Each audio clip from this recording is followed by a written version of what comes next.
અગ્નિર ગુરોર દ્વિજાતિ નામ, બ્રાહ્મણનો ગુરુ અગ્નિ છે. વર્ણનો ગુરુ, તમામ વર્ણોનો ગુરુ કોણ? તો કહ્યું છે તમામ વર્ણોનો ગુરુ બ્રાહ્મણ છે. પતિર એકક ગુરુ સ્ત્રી નામ, સ્ત્રી માટે એનો પતિ એ ગુરુ છે.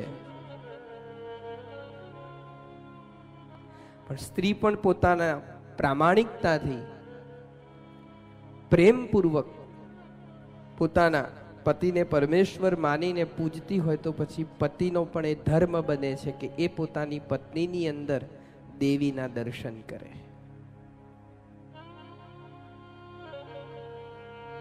એ પણ આડો અવળો ન ભટકે, એ પણ વફાદારી દાખવે, એ પણ જરૂરી છે.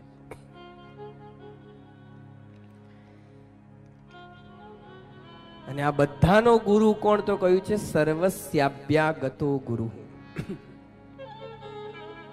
અગ્નિનો ગુરુ, બ્રાહ્મણનો ગુરુ, પતિનો ગુરુ, આ બધાનો ગુરુ કોણ? આગળ આવેલો અતિથિ. મેં કોઈને આપ્યું નથી ને માટે મારો આ દાડો આવ્યો છે, માટે તું આપ, જેથી કરીને તારો આ સમય ના આવે, તારો આ દાડો ના આવે. મેં કોઈને દીધું નથી તો આજે મારે માગવું પડે છે, માટે તું આપ, જેથી તારે કોઈના પાસે માગવું ન પડે. સૌથી મોટું જ્ઞાન, સૌથી મોટી એક શિક્ષા આપીને જાય છે. તેથી કહ્યું સર્વસ્યાભ્યાગતો ગુરુ. બધાનો ગુરુ કોણ?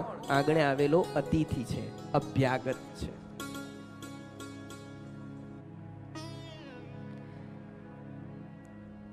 બ્રાહ્મણનું ખૂબ મહત્વ શાસ્ત્રમાં બતાવ્યું છે. અરે બ્રાહ્મણ કુળનો અપરાધ કરતા તો ભગવાન પણ ડરે છે. ભૃગુ ઋષિ આવીને ભગવાનની છાતીમાં લાત મારીને તો ભગવાન ઊભા થયા અને ભૃગુ ઋષિના ચરણમાં પડીને એટલું કહ્યું કે મહારાજ, મારી છાતી છે ને વજ્ર જેવી છે ને તમારા ચરણ છે ને કમળ જેવા કોમળ છે. મારી છાતીના કારણે તમારા ચરણને કંઈ તકલીફ તો નથી પડી ને?